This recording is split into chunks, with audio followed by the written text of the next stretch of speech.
Thanks, Justin. Thank you for having me. This is a nice little break for me.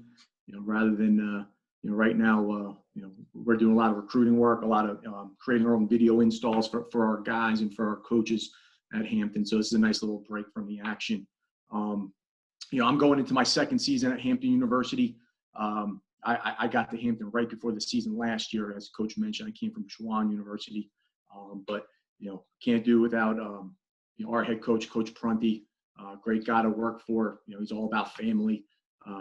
He's not one of those guys that's going to keep us till 1 o'clock in the morning in the office. And, he understands that life-work balance, and he's a great guy to work for.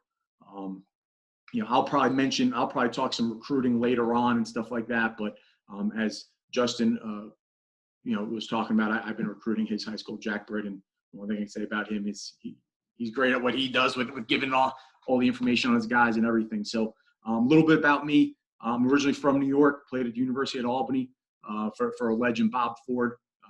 Up until 2013, he was the only head coach in Albany history. So loved playing for him. He was one of the most winningest coaches in FCS for quite a number of years. I had a fortunate chance, to play and work for Pete Rossamondo. He was my offensive line coach in college. He recruited me, and I worked for him for 7 years at University of New Haven in Central Connecticut. At New Haven, we were a pretty good Division II, where we had the chance to move up to Central Connecticut. And then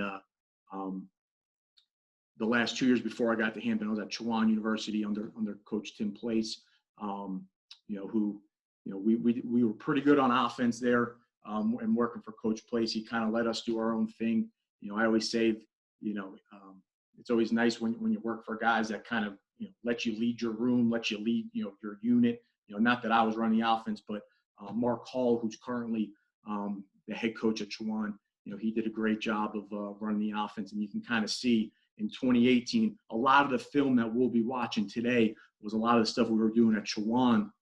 And in 2018, we were one of the top offenses in Division II. I think we averaged like 500 plus points. We averaged 40 plus points a game. We're like one of 8 teams to do that in D2. And, it's always nice, when we kind of had the free reign to kind of do what we want to do on offense.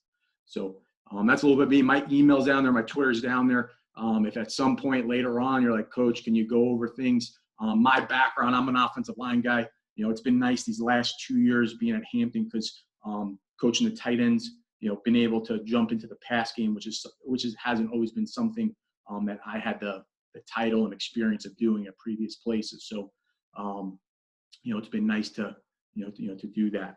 But my background is the O-line, and I don't want to turn this into an O-line clinic or anything. I want to show you guys some schemes, some of the things that we had a lot of success with there. And unfortunately, a lot of the stuff we did at New Haven back in the day, but I just don't have that tape. I had it on a brick, and it all went down. And this past year at Hampton, we did some Q run stuff, but as I talk about personnel and fit and scheme, sometimes you have guys that can do it, sometimes you have guys that don't. So we weren't fortunate to have a guy that was comfortable with zone read and a lot of things like that last year. So without further ado, just spread run game philosophy. I always say with my background, I played offensive line and also coaching it for a number of years. You want to keep the big boys happy. So as we start to read people, as we start to window dress and a lot of things on the perimeter, the one thing you always want to keep is your core. Your O-line, things like that. You want to keep it as simple as possible for them. Keep the hogs happy, keep the big boys happy. So everything we do is concept based. It was built off of everything we did, whether it was inside zone, power, counter, dart, man scheme. And I just say fit personnel to scheme. What to run, how much to run, and that's just kind of football in general. And I'm going to talk a lot of bash stuff, quarterback, as a dive player and the running back as the perimeter run, because when I was at Chuan, and you'll see our quarterback on tape, and he's going to be a senior next year at Chuan. I mean, he's 6'1", 6'2", 230, hand cleaning 315, and he's got some decent wheels, and he was more of a bruiser. Other places I've been, we've had more, a true athlete get on the perimeter, so we were more of a true zone read, true split zone read, where our guy, if he got on the edge, could outrun people. So I think what you do and how much, how many different concepts you hold, how many different things, concepts you hold is all dependent on what your personnel can do. So I've been places where, up front, we can maybe handle one or two concepts and do it well. At Chowan, which we'll watch tape on, we had a lot of older guys, a lot of guys that played a lot of football, so they were able to mentally handle a lot of different concepts. But yeah, quarterback and sometimes too the mental aspect of the reads and how quick they come.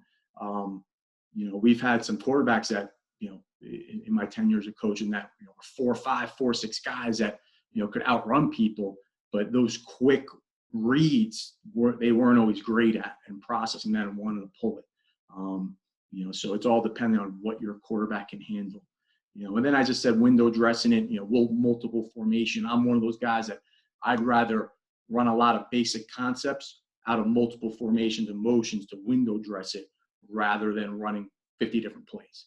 So to most people on a Friday night, Saturday, whatever, on the sideline, like, holy shit, what are they running? But for us, we're keeping it as simple as possible.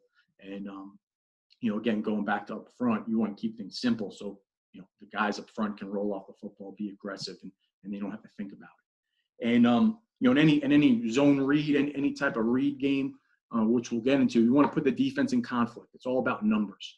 All right. So we want to get the numbers advantage to our end. So I'm going to show you some of the different things we did with our quarterback in our bash game and power read game and why we did those things. And it's all about numbers, right? You want to get the numbers at the point of attack. So when you have a quarterback that is pretty athletic and wants to run the football, shit, it's I was happy with that being the offensive line coach, because we're always going to be at a numerical advantage running the football. And some of the things we did, and we're right after this, we're going to get to tape. And as I'm going along, guys, if you have questions, just go into the chat, like Coach Grandinetti said, and I'll answer whatever I can. And pretty standard zone read. I mean, we're always running zone read, whether it's open backside, gap, no tight end attached, tight end attached, and we were arcing them, reading that backside C gap player. Split zone, we ran split zone a ton. We ran split zone, zone read. So those are all different ways to put that defensive end into conflict. All right. And, as many times we see some DNs nowadays that are super athletic, can play both, play quarterback, play the dive, play the quarterback. You're trying to put that guy in conflict as much as we can. Bash, back away, the quarterback as the dive player, we're just exchanging those responsibilities of the zone read. So we ran this off of the inside zone. We ran this off of dart. We experimented. I don't have game tape of it with guard tackle counter, but that's some of the stuff we played around with. And really the only reason why we probably didn't really run it was we got a lot of the same things out of dart for us. And, for me, I don't want to get into the whole, O-line debate, but a lot of times when you're running GT, bash counter, if you got that center coming to block, backside 3 tech all alone, that's pretty freaking tough, So years ago, we would sometimes formation it and check the play and make sure the center was back blocking to a shade if we were on GT counter with the bash. But most places nowadays we want to play fast. We don't want to have to check plays. So we got a lot out of bash. We got a lot out of the dart bash. And rather than adding another play and making guys have to think more, we just kind of kept it with dart bash. Power read, we ran it, just like every other team in the country, power read. We ran power read jet. And then also, I'll show you the power read toss, which a lot of people are running now too. And then we ran counter, Q counter with the running back on an arrow, just reading numbers, right? If nobody from the box leads with the running back, nobody goes to cover the running back, throw the arrow out to him. And then, if the numbers are there, if somebody goes out with the running back, then we're running Q counter. All right. And then just Q power, which was a change up for us when we're getting everybody running with motions with the power read and they're covering the perimeter. We just blocked it all and ran Q power. So let me if anybody has any questions, I'm going to just jump right into, I have all the film still from Huddle. So I'm going to screen this.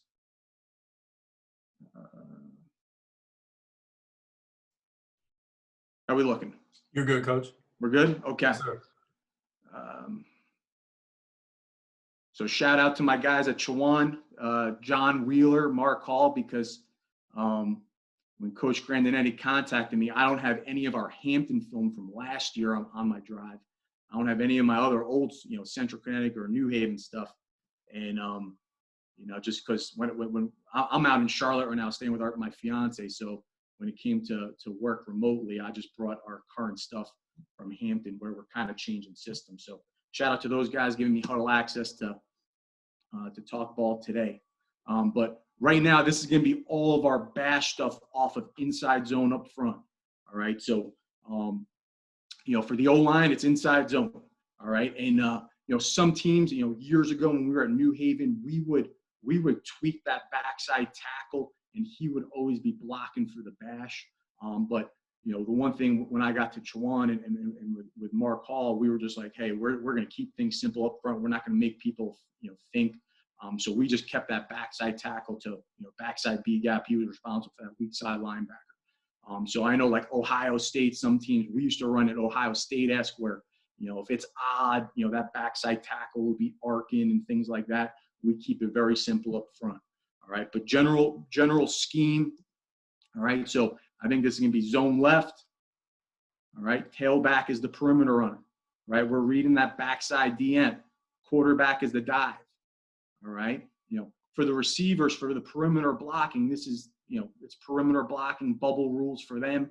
Right. So, those guys want to get head on the outside. All right. They want to block for the tailback.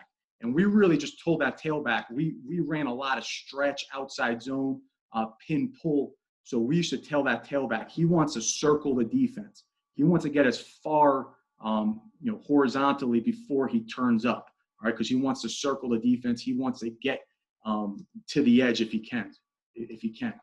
All right. So, the one thing for the O-line as we watch, all right, is it takes some time. If the quarterback right here, this is a keep by the quarterback, and we'll go from the end zone look too. But a lot of the times it's taking the quarterback a second to get to the line of scrimmage. All right. So inside zone blocking, again, I mean, I'm true at heart. I'm an O-line guy, so I can spend 20 minutes here talking footwork and everything. All right. But we made a Mike call front side. All right. Based on uncovered covered rules, we're working combos. All right. So, we got combos here. We got backside combo to the will. We're reading that defensive end. Let me make sure. All right. So we told that quarterback, if that guy, follows the tackle down, he goes to feather down, he takes a step upfield. The only time we're going to keep it really, and this was our true read, and sometimes, hey, the quarterbacks, our guy number 18, sometimes he just wanted to run the football too. I loved him to death, and he was strong as shit, and he was a big dude. So sometimes, he wouldn't always make the right read. But we said we wanted to get this ball in the perimeter. The only time the quarterback was keeping it base install was if this guy ran straight up the field. If he sits, if he bends, give the ball, and let's get on the perimeter. But you'll see here, so like right here, this defensive end he steps down with the tackle. Our base install telling the quarterback this should have been a give. All right. He keeps it. Okay. We're off to the races a little bit.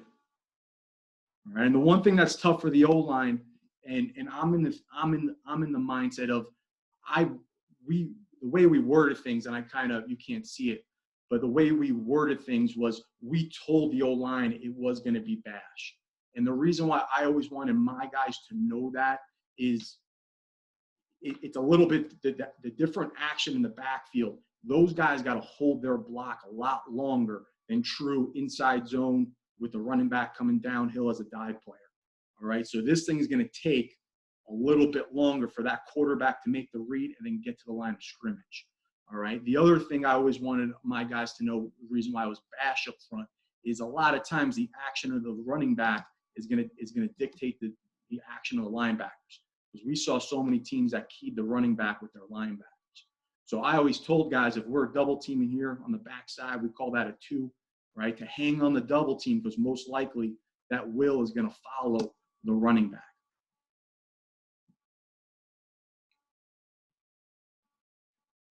All right, here we're running out of trip snub with the tight end.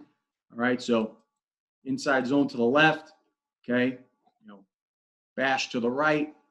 All right, so simple, number 1 receiver is going to block number 1, number 2 is going to block number 2, number 3 block number 3 most dangerous. So a lot of times with the bash, we saw that linebacker, that will running out, so he would block him. If he ran in on the inside zone, he would stay on his path to safety. So you can see this was a give. Obviously, I don't coach the receivers, but this isn't a great job by number 2. He's inside out. He wants to get his head on the outside, make that guy widen. All right, he wants to block bubble rules. Okay, number 3 is kind of hunting in right now. He should just work vertical. This guy plays out, block him. I think just because, the team that we're playing, these guys kind of knew the looks and how they were going to deploy. He's going to headhunt right now. All right, again, up front, just inside zone rules. Covered, uncovered, 4 down, Mike front side. That's the will. Backside tackles responsible for the will. We have a shade. They should be working a backside combo to the Mike. Front side's blocking their zone, blocking their gap. All right, so, the running back here, and as I said, fit in personnel. Our guy who's an all-conference kid, he was a big running back, but he was able to get to the perimeter. He was kind of that best of both worlds. I always say, like, for the bash, if, especially for high school guys, sometimes you have a guy who can do it all. The fastest guy you got, I think bash and all that stuff is great for him. For the quarterback, you have a guy who's more of a downhill guy, which our quarterback was. Bash was great for him rather than zone read. Our guy was much more comfortable running bash as a read than true zone read. And that's why we ran this stuff, and we were pretty successful with it. So right here again, I would probably say, hey, defensive end Feathers, he kind of takes 1 step up and then kind of takes 2 steps. So I think that's why the quarterback, and based on the field position, keeps it. But I think if you would have gave this, our guy would be able to outrun his. Our quarterback was pretty good. And we got down to the red zone. He liked to call his own number here and there, which most of the time he was right. But again, just inside zone blocking up front for us. They start to walk up. This is Davidson. They were a big, double plug teams. They're linebackers. So double teams are off. Block your gaps. The rule of thumb is if the defensive end, the C gap player who we're reading, if he can factor in on the quarterback keep, then usually should have been a give. Okay, just run us out of 2x2 again, right? So we have the bash right, inside zone to the left. Okay, so they have 3 over 2, which is not a great look, but shit, we'll go one-on-one up with people. So he should be blocking outside, block outside. This is another keep.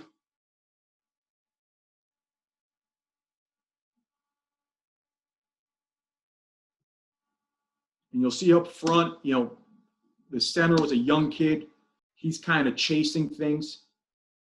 I would have liked for him just to stay, obviously be balanced and everything and, stay on his feet. And, obviously if those linebackers want to play the bash, then we should just be staying on this double team waiting for something to come into his gap. That was his first start, start as a redshirt freshman. So, here we're protecting the backside edge with a tight end. So here we're doing a 2x2 with the tight on the backside. So the tight end is going to arc now. Nothing changes for the running back, the quarterback. Now we should have a tight end arcing to block that alley defender. So just formationing it up a little bit different. Coach, we got questions if you want to fire them out there. Yep, got a couple here. Yeah. Do you do anything with the split of the tackle to help the quarterback with that read? So like widen it to give him more time or tighten it up? Yeah, if we have an open B gap, so if we're playing a team that has like a shade 5 on the backside, a lot of times I'll tell that tackle to open up his split. But I never want a guy, it also depends who we're playing. We see some teams who will random align. They'll bump the front last minute. So you know, if we have a backside 3 technique, I never want that backside tackle to over split, because then he's never going to be able to come in and combo with that guard. But if we have an open B gap, then yeah, by all means, let's open it up. And to a split end side, how did you, I'm assuming means handle, how did you handle field fire? So like, for instance, Sam at C gap. Sam coming off the edge. I mean, a lot of the times it would turn into a keep by the quarterback. You know, because the tackle, the way, and that's one of those dilemmas that you have of, you know, for example, if somebody's coming off that edge, we always just had that tackle, zoning into the backside B gap. You know, so that's why there are times where we would, and not necessarily the Sam, but if we did get Sam fired, it's probably going to be a keep by the quarterback. You know, because once he sees that defensive end get blocked, the read gets blocked, he's probably going to keep it. So again, that's probably their best answer to it. And obviously if we are getting a ton of Sam fire, we probably want to protect it with a tight end who's going to be arcing for that alley player. So We're good, Coach. That's why the open end stuff, as I show you some of the tight end arcing, I like the tight end arcing a lot to protect that backside edge that we're running bash to.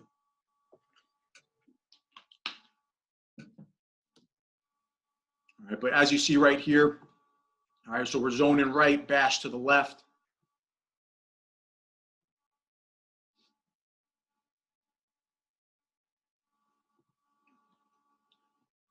All right, not a great angle by number 11 here. All right, so he should be arcing. You can kind of see him on this. He was on the screen for a second. All right, but here's our read. We're arcing out to that alley player. He wants to get his head on the outside. And I like to teach concepts, as analogies. So, if we run an outside zone, that tight end will want to arc, get his head on the outside. I like to try to keep things as simple as possible. So that way he knows, hey, I'm running bash. Oh, I'm arcing to go get the same technique, same everything as, outside zone. We're zoning to the right. So right here we should have a combo with a shade on the center. 2 mans if they want a gap exchange or anything. Center's always going to be in the A gap. This is an example. The tackle can probably open up his split a little bit, to create an open B gap.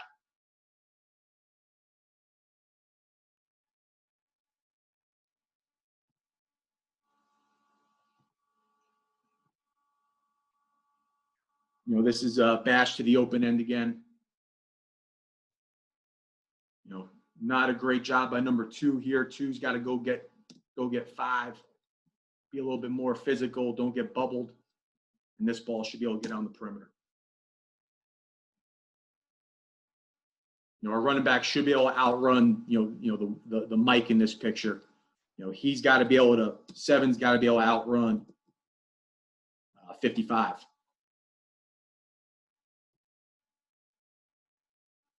Again, 2 by 2. This is another keep. So we got zone to the left, bash to the right. Defensive end runs up the field. Quarterback keeps it.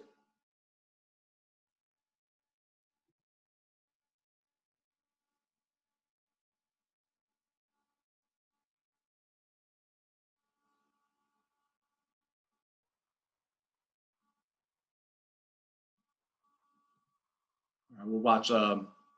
This is out of 3 by 1 now, tight end to the field. Again, if you're getting a lot of Sam fire, edge, that's why we'd protect this with the tight end. And the tight end here should arc, peek for that, block, anything for the alley. And if there's no alley player, then peek inside for that linebacker. All right, right here, and our tight end here in 18, he was a freshman. So, a lot of times, he wouldn't always follow his rules, but as you can see, it is a keep. Watch it here. He should really arc. Anything in the alley, nothing in the alley, then stay on your path and look for that linebacker scraping.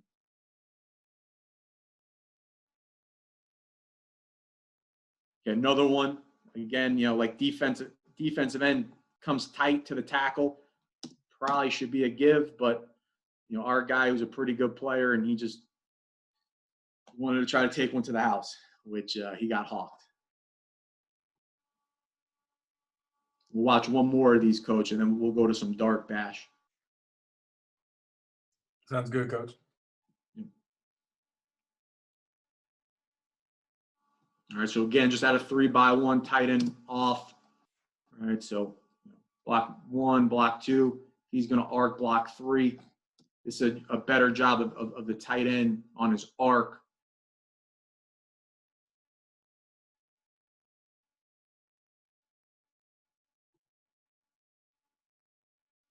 So for the O-line, it's inside zone. Again, we would just tell these guys, that it is bash with a tag, just so they know they have to hold their blocks, and also to know how it's going to influence the linebackers. So again, like this is later in the season, you'd think that he'd be a little bit better but like our center is still chasing number 8, who's going backside. He could have stayed on the double team a little bit longer, on the front side. All right, so that's our bash concept off of inside zone. All right, and then we ran this a lot off of dart action too. All right, in dart, we're pulling the backside tackle, all right, for the front side linebacker. We're manning this, we're basically double teaming the shade. Wherever the shade is, if it's 4 down, we're double teaming the shade where he's at to the backside linebacker. So we Mike ID the backside, and the tackle's pulling around for the front side linebacker. But for everyone else, it's the same concept. It's bash. All right, so let me see. The first one I got here, and I thought I had more open set, but the first clip I have here is, we're going bash to the right. So for the tight end, for the receiver, to the bash side, everything's the same. All right, we're just changing up some of the blocking, the blocking scheme for up front.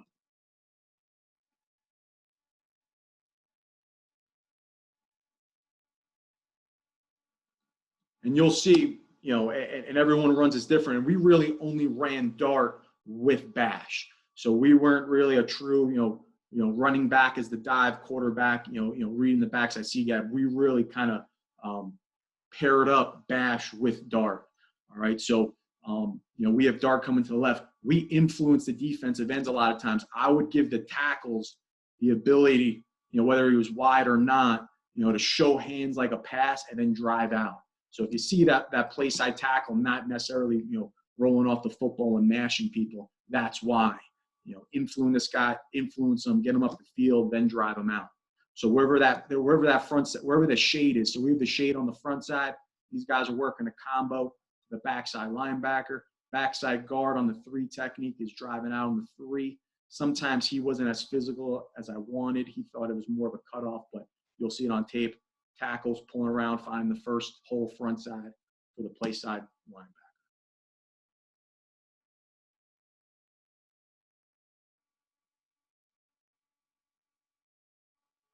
Again, same read, defensive end rushes up the field, keep it. A lot of times, we would play a lot of teams with the tackle pulling the defensive end, would chase them, so the ball would get on the perimeter. These guys a lot of times were just rushing up the field no matter what. You'll see this is an easy read for the quarterback. That guy's basically in the end zone tackling the running back. Keep it and let's go. All right, tackle, linebacker kind of misfits it, so tackle stays on his path.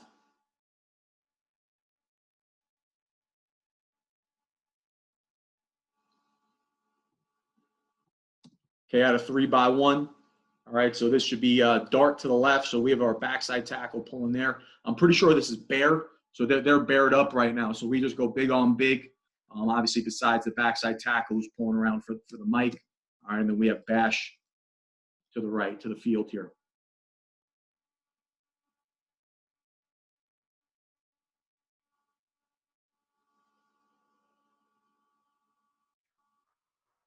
All right, so everyone's covered up. Play side tackle, influence, drive them out, guard, right?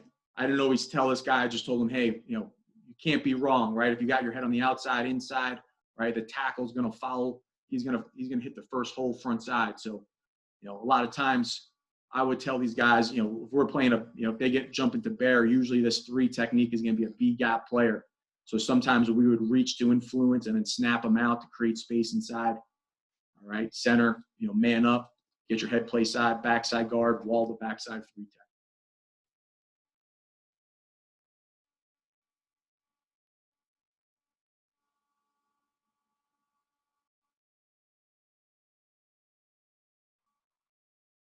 Okay, same thing, bash to the left, dart to the right. Another keep.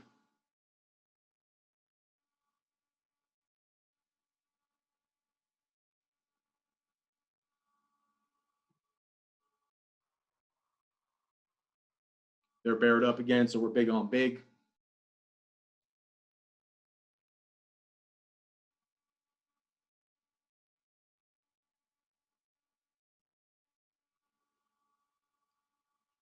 This one's a give.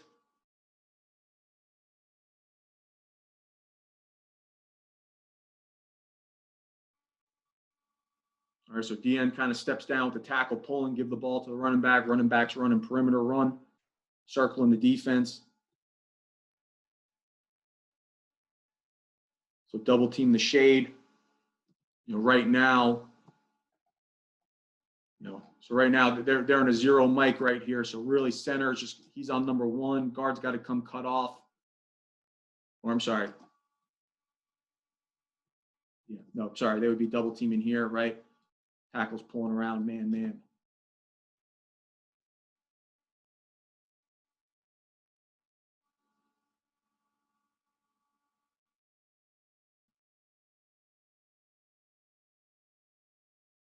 So we did do some jet off of this. Where now the receiver is going to be the guy keeping it. The tailback will be leading up. All right. So we did do this off of jet motion. For everyone else, the same thing. Really just affects the place. The running back. The running back now is blocking. alley. To inside linebacker. You can see right here he actually messes up. He's a great player, but sometimes mentally he struggles sometimes with concepts. All right, but now we're just running jet motion. So, it's almost like two back here, right? He should be alley to inside. But for the O-line, quarterback, nothing changes. And our guy who was our jet guy wasn't a big dude, wasn't, he was shifty, pretty fast. You'll see on some of the power read jet stuff. Always good when you see your tackles finishing like this. Watch the right tackle. We like dart just because, we have pretty athletic tackles, guys that can get around.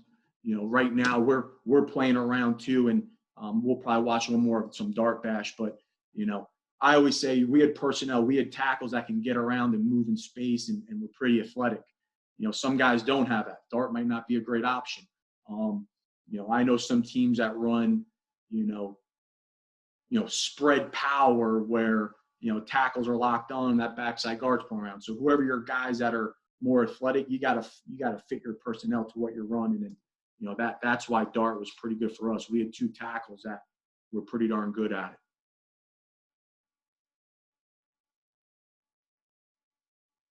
So we have a shade to the right. So we have the bash going to the left, double team the shade to the backside, guards manned up, pull the tackle around, tackle influence, drive out.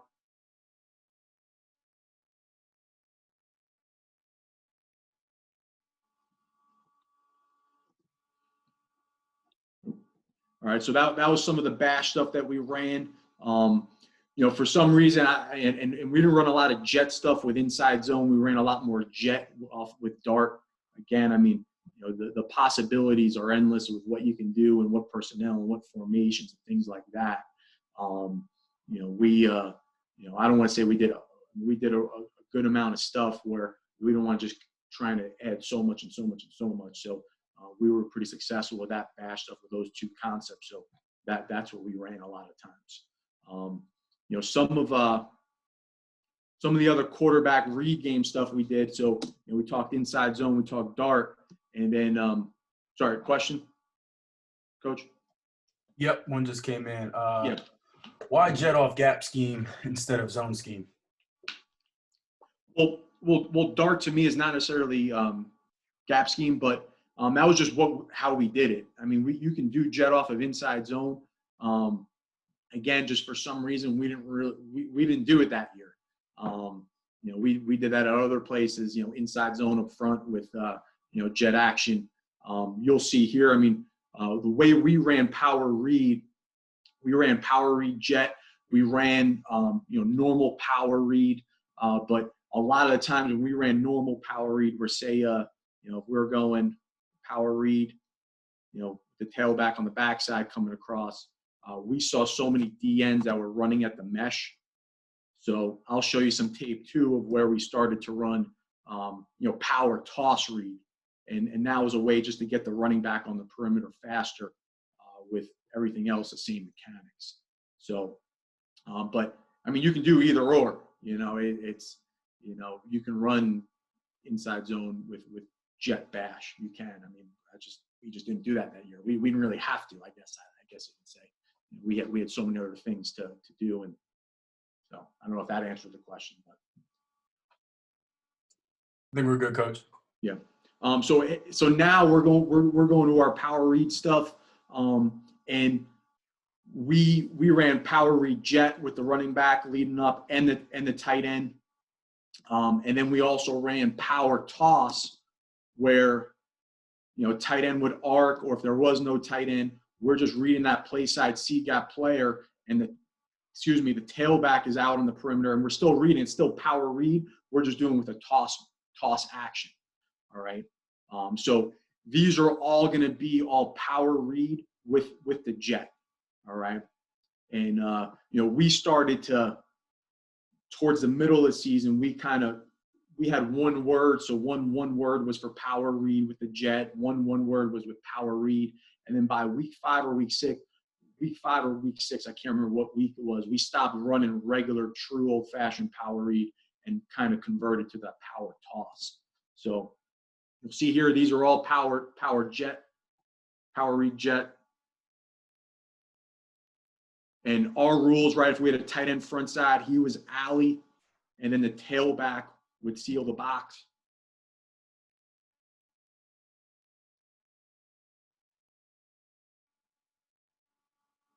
All right, so you'll see that guy. I mean, like that, what's great, this guy was 5'8", 5'9". I don't know how big. I mean, he was pretty jacked, but $180, and he was just fast and had some wiggle, and he was great at this stuff. So by the middle of the season, we're like, hey, Meek, you're our jet guy. He was our jet guy. He was pretty special with this stuff. Again, fitting your personnel with what they do great at, and that was one thing we had a lot of different guys with better at certain skill sets, so we utilize this as much as we can. O-line, it's power, right? So really the only coaching point I changed different, and we always told our guys whether it was power read or normal one back power, and really just teaching that backside guard not to chase things. All right, so we know if those linebackers are flying out, then just stay on our path and get our eyes backside. So another give here.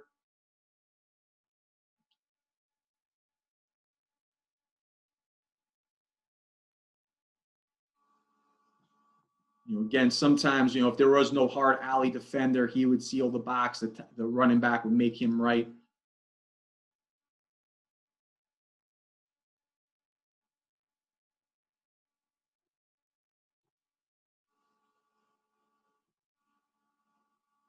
All right, so just front side, it's gap. We have a 3 technique. This is the same deuce as, our normal 1 back power or 2 back power. Center's got his back block, backside tackle, gap hinge, backside guard, right?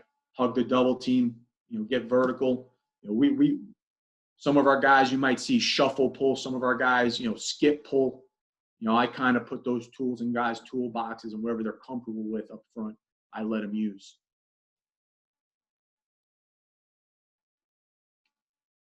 All right, another give here.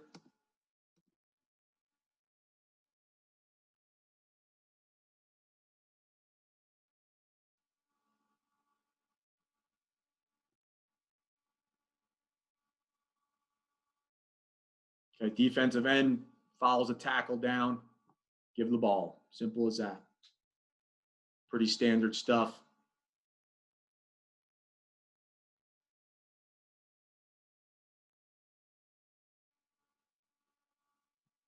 Just want to see if I got some keeps here. I knew I had some keeps.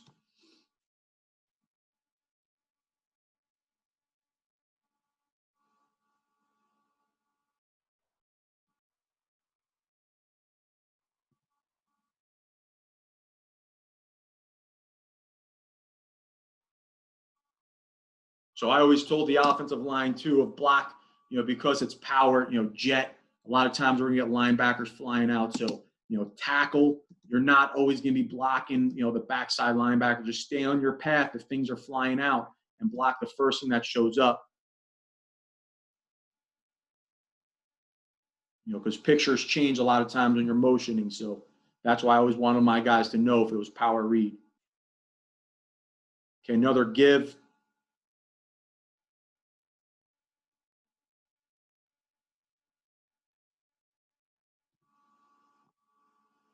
Okay, tight end's front side. He's going to arc.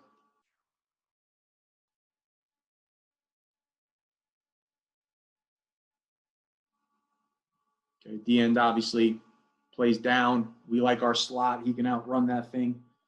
Even he doesn't really follow the tackle down, but we know if he kind of dead foots it, our slots can be outrun him.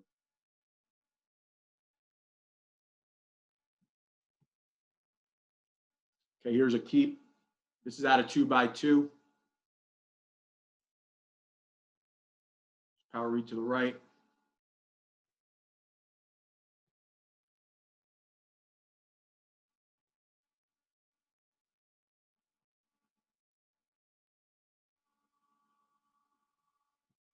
All right, so that's just old-fashioned power read, but we ran it off a jet, for our quarterback, spread run game. And then this was our power toss. So same, rather than have the running back coming across with no jet action, but rather than have the running back coming across, we saw some teams that would just have that defensive end run and play both, because once he saw everyone going down, guard pulling, he would run straight up the field. So we started just throwing, we threw in this toss here. All right. So that way, tight end's going to be arcing, same responsibilities for him, as if it was power read, right? Same responsibilities for everyone else. Now the tailback is just on the same side and he is just running, small little toss. Eyes to the quarterback, defensive end runs up, plays the running back, quarterback keep it. All right. So that's why we got to this. And this was something that was kind of just an adjustment middle of the season, again, because we saw so many people, mesh charging.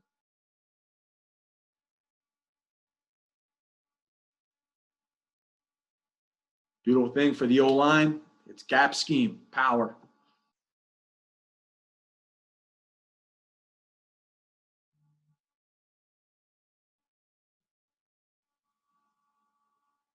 Okay, another keep.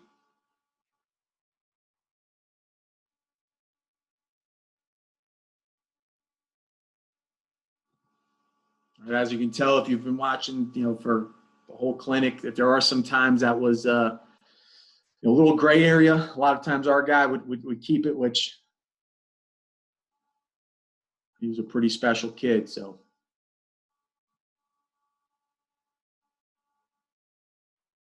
kind of a bastard front here, but if there was any confusion, if we thought we were getting any type of slant or anything, then we would just down things, center replace for the pulling guard.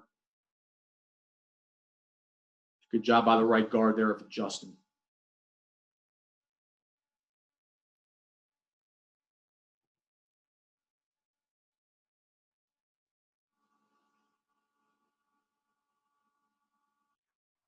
Okay, just formationing it up a little bit different out of 3x1, tight end on the backside.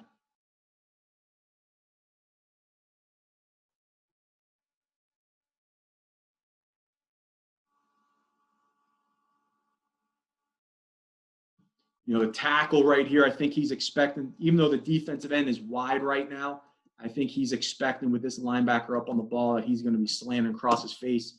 That's why he kind of slow plays it.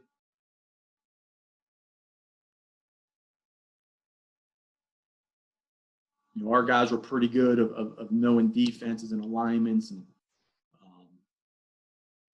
playing smart. So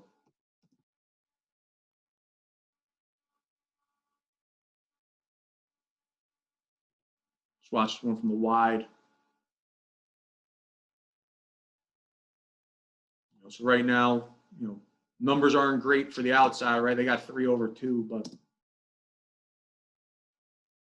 a lot of times, at some point you're going to have to get a one-on-one. So here, not a great look, for the toss, but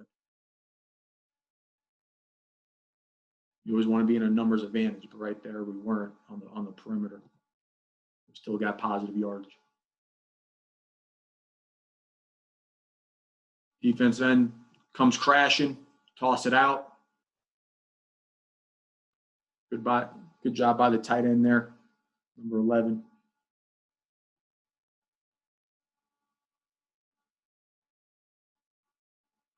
Okay, again, 3-by-1. We're just motioning to see if they're a man. They played a ton of man.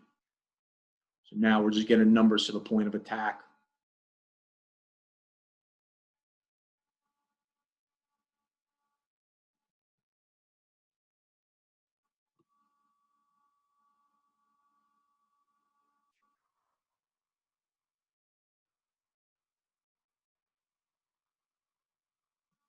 You got a question, Coach? No, it was a coach that was heading out, but he said great job. Thank you. Coach Asatelli at Elon. Oh yeah. Yeah, he said let's catch up soon. Nice. But yeah, that's our power toss read. Again, it was something that we kind of we didn't really major that. I mean, we were running regular power read for a while, and then just because gotta love it. I don't know if you guys hear that, but we got the grounds crew doing the grass right now. But no, but yeah, we got to power toss just because of so many teams. Their DNs were just running straight up the field. And a lot of times it was putting that, a really mesh charge and running right at the quarterback, kind of playing both. So that's how we got to that toss. One of the other quarterback read runs that we did a lot of was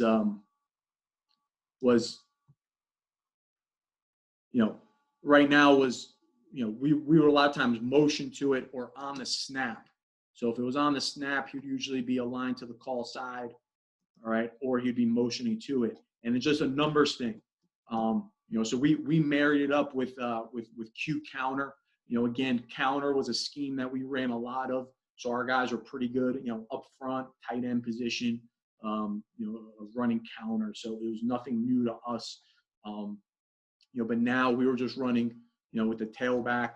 Sometimes we would bring him to the boundary, we bring him to the field, and just if they didn't adjust, throw the bubble to the to the running back and so right here, they don't adjust. They just kind of bounce out. We got numbers out here, block 2, block 1, throw it to the tailback, get in the end zone. Obviously, if this guy runs out with them, they bump or whatever, we're running Q counter here. So this one was a throw. And again, it's just all about numbers here. O-line's blocking counter. All right, this one's going to be a keep here. All right, they run with the back. They're a man.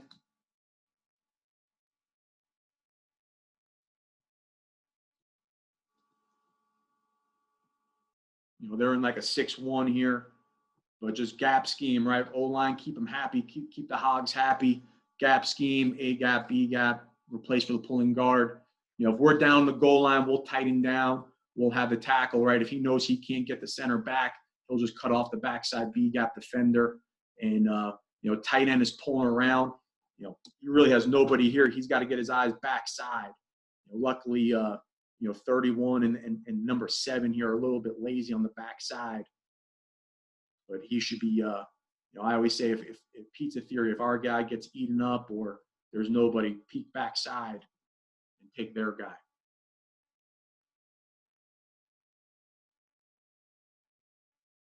All right, so we're just, marrying up, running back on the shoot, the bubble, whatever you want to call it, with Q counter.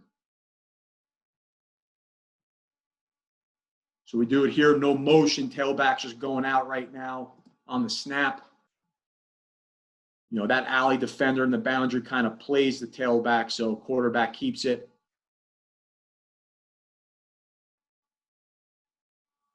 All right, and again, our guy was better at downhill stuff, so this was great for him. He loved the bash stuff because it was downhill. He didn't have to, go east to west and outrun people. The O-line loved this stuff because it was just concepts we've been running. And they can be aggressive off of it.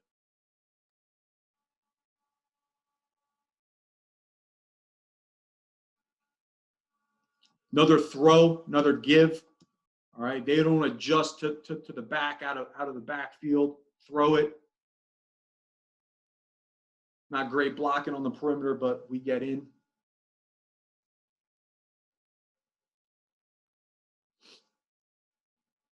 Okay, keep here.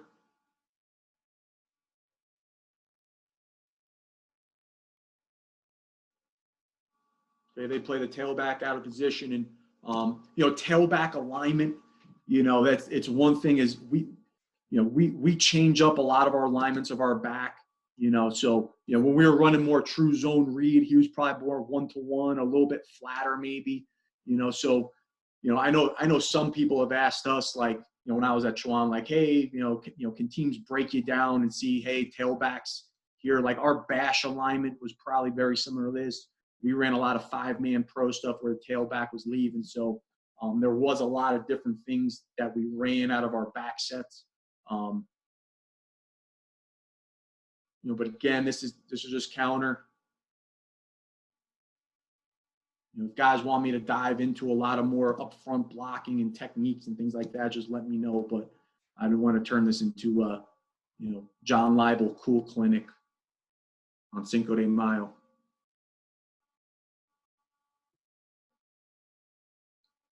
Or again, just to keep, they play the tailback out into the flat.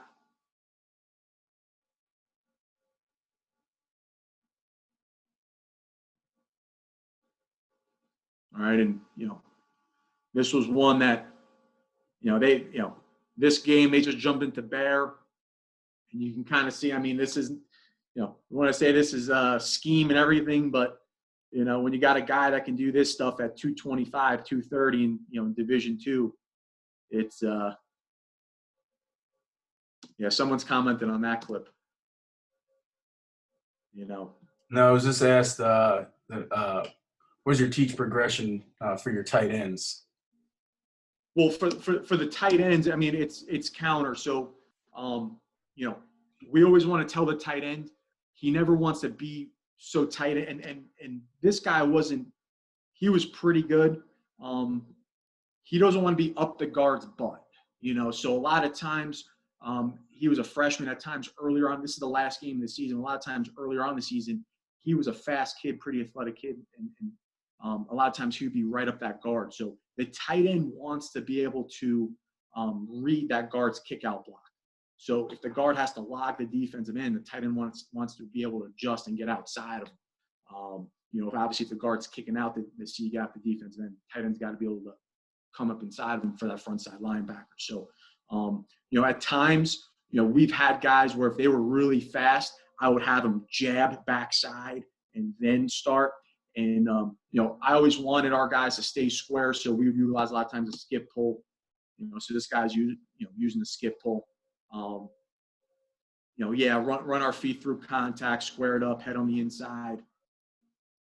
But he was pretty good. He was able to handle a lot of stuff as a true freshman. Like right here, I want this guy to be obviously. He actually comes off here for the defensive tackle who gets, right guard gets beat. But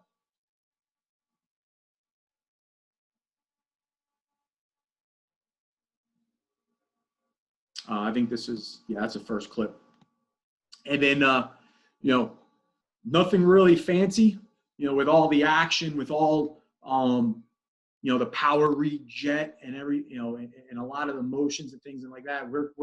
We get a lot of people chasing things. So every once in a while, we would just run old school, just Q power, just out of and just faking everything. So we're not reading anybody. We're just running Q power. And, again, our guy loved it because, when we dial things up like this, he just, got him excited. So we're faking. We're not reading anything. We're just running good old fashioned Q power. +1 at the point of attack. Your running back is, lead blocker. Our tight end, I believe, here is wrong. His rule as a C gap player, I think he thinks with this guy up on the ball that, defensive end slanting in, but, he should be a little bit tighter blocking the C gap player. The running back should really be kicking out the Sam here. All right, guard should be wrapping around for 42 there, front side linebacker. So we're wrong here, but the pulling guard, backside guard makes it right.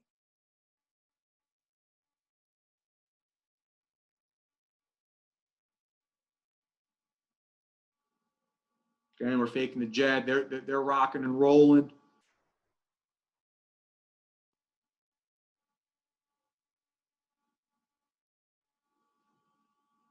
So this year, if it was 3rd and short, whatever case it may be, we would run this a lot of times. Have a few more clips here. Again, we're not reading anything. Just we're blocking it up and running with our cue.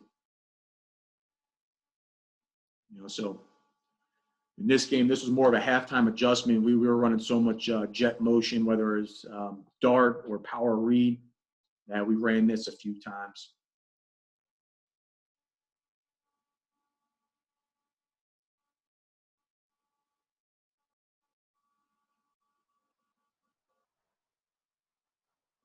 Just up front, just gap scheme, one back power.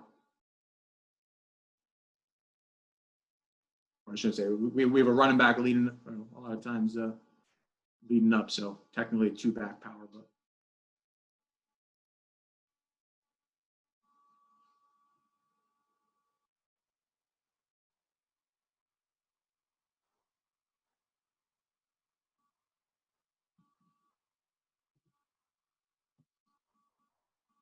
so just Q power to the right. We got to a point that in 2018, we really only had one healthy tight end. So we would bring in an extra offensive tackle as playing tight end.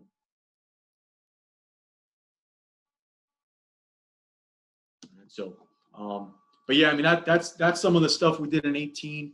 I know at other places, we would personnel things up a little bit different too. Like we ran a lot of bash when I was at New Haven back in the day.